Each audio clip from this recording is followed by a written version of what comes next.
2 दिवसीय टूर में निकले हैं और आज का टूर अब ना इसी स्थान पर समाप्ति हम लोगों का होगा।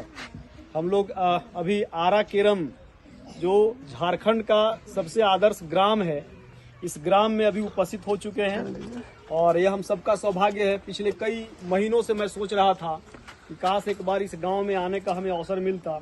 कई बार इधर से गुजरा, लेकिन समय अभाव के कारण आ नहीं पाता था और अपने कई साथी मित्र इस गांव के बारे में चर्चा करते थे, समाचार पत्रों के माध्यम से जानते थे, सोशल मीडिया के माध्यम से जाना करते थे। देश के माननीय प्रधानमंत्री जी भी इस गांव की चर्चा अपने वक्तव्यों में कर रखा है। तो ऐसा गांव में हम लोगों ने पहुंचा है और हम सब लोग शहर में भले रहते हैं, लेकिन कहीं ना कहीं हम लोगों का भी लगाव गाँव से है। लेकिन हम लोगों ने जहाँ से चलकर यहाँ आया है, ये लगभग 200 से भी अधिक किलोमीटर की दूरी है। तो कुछ देखने के लिए आया है, कुछ सुना था, कुछ सीखने के लिए आया है। आपको यहाँ पर कुछ देखना है और कुछ समझने की आवश्यकता है, कुछ क्रिएटिव चीज़ों को, कि जहाँ संसाधन नहीं है वहाँ पर एक व्यवस्था कैसे बनाया जा सकता है।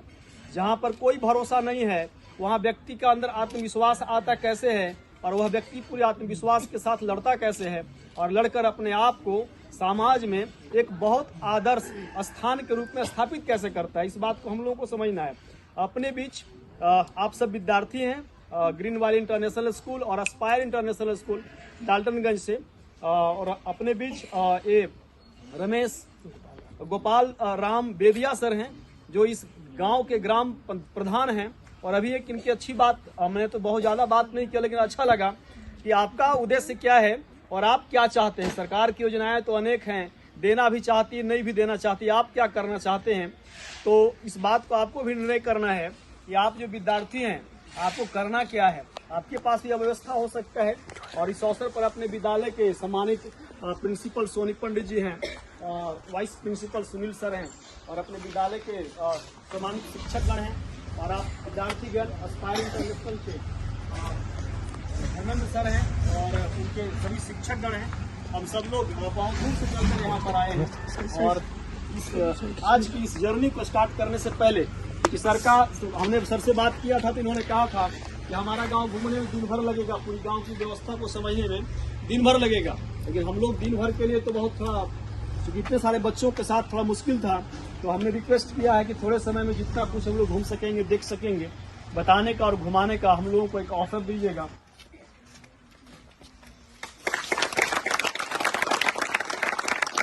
चलिए सभी को जोहार है ना। देखिए आप लोग जैसे ठीक है, गुड मॉर्निंग हो, गुड इवनिंग हो, गुड नाइट हो, जो भी आप लोग बोलते हैं, लेकिन जो झारखंडी का जो अपना संस्कृति है वो क्या है, जोहार, है ना। तो फिर से हम लोग बोलते हैं जोहार। चलिए बहुत बहुत धन्यवाद। मेरे आरा केरम में आप सबों का चरण स्पर्श हुआ है यहाँ के धरती पे। हम बहुत गदगद हैं। आप लोग जो है पलामू से, सर जी, पलामू डाल्टनगंज से आप लोग जो है उतना दूर से आप लोग यहाँ पर आए हैं। मेरे गांव में, मेरे आंगन में मेहमान के रूप में आए हैं, आप लोग अतिथि के रूप में आए हैं, भगवान के रूप में आए हैं। और वह अतिथि का सत्कार करना, सेवा करना मेरा कर्तव्य बनता है। इसलिए पुनः आप सबों को मेरे ओर से और ग्राम आरा केरम की ओर से आप सबों का तहे दिल से बहुत बहुत धन्यवाद। सबसे पहले आप लोगों को मैं कहना चाहूँगा कि मेरा चूँकि समय भी नहीं है और हम थोड़ा सा संक्षेप में ही कुछ बातों को, अपना बात को रखूँगा, उसके बाद में आप लोग सभी लोग हम लोग जो है घूमेंगे।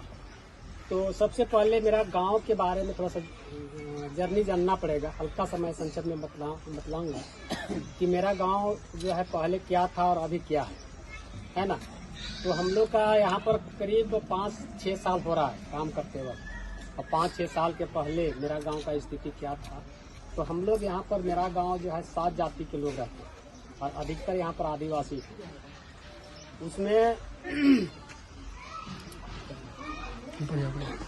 पहले क्या था कि यहाँ के लोग आपस में एकता नहीं, छुआछूत की भावना थी। नशा में लोग यहाँ पर पूरा लत लगा हुआ था, बेरोजगार थे, गरीबी यहाँ पर था, शिक्षा की कमी थी, है ना, बहुत सारा यहाँ पर कुरीतियाँ था। और खास तौर पर यहाँ का मुख्य पेशा क्या था, जंगल में रोज लकड़ी काटना और रोज बाजार बेचना। मतलब अगर हम एक दिन में अगर हम लकड़ी ले जा रहे हैं बाजार में 100 रुपया में अगर हम बेच रहे हैं तो 50 रुपया का हड़िया और दरुआ लोग पी के उधर खत्म कर देते थे और 50 रुपया दाल चावल खरीद के लाते थे।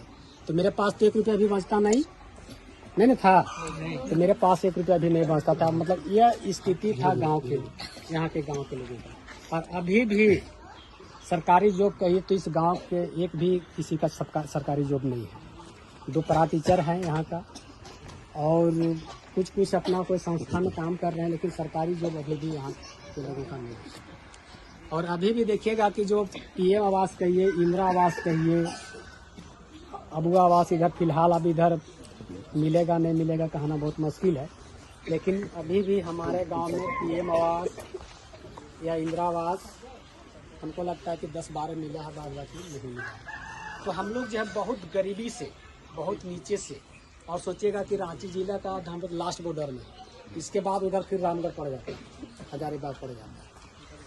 और हम लोग देखिए कि देश और दुनिया कहाँ से कहाँ आगे बढ़ रहा है और हम लोग क्यों इतना गरीबी में पल रहे हैं। गरीबी होने का भी कोई कारण होगा, कोई मुद्दा होगा।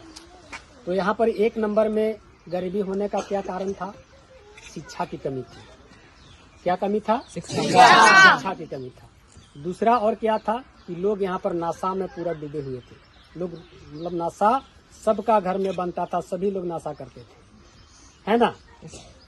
तो हम लोग क्या किए, एक सिद्धार्थ त्रिपाठी जो हैं, जो हमारे एक IAS अफसर हैं, उन्हीं के माध्यम से हम लोग को एक महाराष्ट्र हम लोग को भेजा गया था, रालेगंज सीधी हजारे के गांव। हम लोग वहाँ पर गए थे और एक हिजरे बाजार है और हम लोग बहुत इससे कई जगह हम लोग गए भी हैं। तो कहीं न कहीं जैसे अब अभी आप लोग आ रहे हैं यहाँ पर भ्रमण के लिए, ट्रेनिंग के लिए, प्रशिक्षण के लिए, जब तक अपना स्कूल से, अपना गांव से जब तक आप बाहर नहीं निकलिएगा, दिमाग नहीं खुलता है, आँख नहीं खुलता है। इसलिए ट्रेनिंग, प्रशिक्षण और भ्रमण अति आवश्यक है। हम लोग भी कहीं दूसरे जगह गए तब हम लोग को भी लगा कि हम भी अपना गांव में कुछ कर सकते हैं। तब हम लोग जो है यहाँ पर सभी लोग मिलकर काम किए।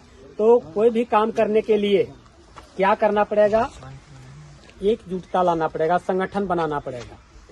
किसके साथ में, ऐसे हम अपनी जात में कितने जात बोले हमारे गांव में, लेकिन एक्चुअली अभी हम लोग यहाँ पर कितने जात के लोग हैं, 2 जात के लोग हैं। कौन कौन, है ना, है कि नहीं।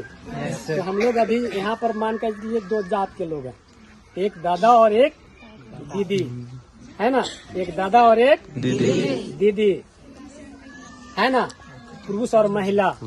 तो अगर हम पुरुष और महिला एक साथ हम अगर जुट जाएंगे, एक बंधन में हम बंध जाएंगे और कोई भी अगर काम करना चाहेंगे तो हम काम कर पाएंगे कि नहीं, कर लेंगे ना। अगर दादा लोग कुछ काम करना चाहते हैं और दीदी लोग अगर साथ नहीं देंगे तो दादा लोग कर पाएंगे, और अगर दीदी लोग कुछ करना चाहेंगे और दादा लोग अगर साथ नहीं देंगे तो दीदी लोग कर पाएगी नहीं। तो इसलिए हम लोगों को क्या करना पड़ेगा, दादा और दीदी को बंधन में बंधना पड़ेगा, एक मुट्ठी में आना पड़ेगा, है ना, तब जाके हम लोग कोई काम कर पाएंगे। तो हम लोग, मेरा गांव पहले क्या था, बिखरा हुआ था, है ना, एक दूसरे से बनाव नहीं बनता था, है ना, लड़ाई झगड़ा था। तो यह स्थिति था। तब हम लोग क्या किए, एक संगठन बनाए, एकजुटता बनाए और हम लोग जाके ग्राम सभा को मजबूती दिए। तो ग्राम सभा को मजबूती दिए तो हम लोग जो भी यहाँ पर काम हो रही है सब ग्राम सभा के माध्यम से हो रही है। ग्राम सभा से बढ़कर कोई चीज नहीं। कहा जाता है ना लोकसभा ना विधानसभा, सबसे बड़ा ग्राम सभा। तो ग्राम सभा का पावर, ग्राम सभा का वैल्यू, उसका महत्व को जानना पड़ेगा, है ना। तो हम लोग जो भी यहाँ पर कर रहे हैं, अभी सर एक सर हमको बोले तुम कि नहीं सो सरकार यहाँ पर क्या दे रही है। सरकार अगर आपके गांव में अगर करोड़ों रुपया अगर वहाँ पर अगर दे देंगे और अगर आप कुछ नहीं करना चाहिएगा तो सरकार वहाँ कुछ नहीं कर पाएगी। जब तक आप सहयोग नहीं करिएगा, जब तक आप वहाँ पर आप काम नहीं करिएगा, है ना। तो हम कहते हैं कि नहीं, देश को आगे बढ़ाना है, राज्य को आगे बढ़ाना है। तो देश और राज्य आगे कैसे बढ़ेगा, है? जब तक आप गांव में काम नहीं करिएगा, जब तक आप परिवार में काम नहीं करिएगा, तब तक हम देश और राज्य को आगे बढ़ा सकते हैं? नहीं बढ़ा सकते हैं। इसलिए आप लोग बहुत ऐसे हमारे भाई बहन लोग आप लोग होंगे कि कोई गांव से होंगे, कोई टाउन से भी होंगे, है ना, लेकिन हम लोग कहीं न कहीं गांव से ही उपजे हुए हैं। कहाँ से उपजे हुए हैं? गांव से। और गांव के महत्व को, गांव के बारे में हम नहीं समझ पाएंगे तब तक हम कोई काम नहीं कर पाएंगे। तो गांव क्या है, गांव किसे कहते हैं, इसके बारे में अगर हम नहीं समझेंगे तो हम कहेंगे कि नहीं गांव को डेवलप करेंगे, गांव को आगे बढ़ाएंगे, देश को आगे बढ़ाएंगे, तो यह कहना बड़ा मुश्किल है। तो हम गांव किसे कहते हैं? गांव उसे कहते हैं कि जिस गांव में ग्राम देवता होती है। आप लोग समझते हैं ग्राम देवता? यस। माँ देवी मंडप का आस्था होती है, है ना, मंदिर, मस्जिद, गिरजाघर, गुरुद्वार, महिला, पुरुष, नौजवान, बच्चे, बूढ़े, गाय, बैल, बकरी, सुअर, मुर्गी, खेत खलियान, जल, जंगल, जमीन जहाँ पाया जाता हो उसी को गांव कहते हैं। अब जो हमारे भाई लोग बहन लोग टाउन से हैं, ये सारी चीजें जितनी तरह का हम जो बात को रखे, क्या टाउन में मिलेगा? नहीं मिलेगा। तो ये चीज कहाँ मिलता है? गांव में। तो हम इतने सुंदर गांव में बसे हुए हैं, इतना सुंदर हरियाली, जल जंगल जमीन से घिरा हुआ है, जल जंगल झरना से घिरा हुआ है ना, खेत खलियान से घिरा हुआ है, हरा भरा हमारा पूरा गांव है। तो इतना सुंदर गांव को हम जो है उस गांव को कैसे बनाने के, जैसे मेरा मंदिर भी है यहाँ पर, है ना, यह शिव मंदिर है। तो यहाँ पर मान के चलिए आप लोग भी अलग अलग धर्म के लोग मानने वाले होंगे, कोई हिंदू मानने वाले, कोई सरना मानने वाले हैं, कोई क्रिश्चियन मानने वाले हैं, कोई मस्जिद जाने वाले लोग हैं, सब अपना अपना है।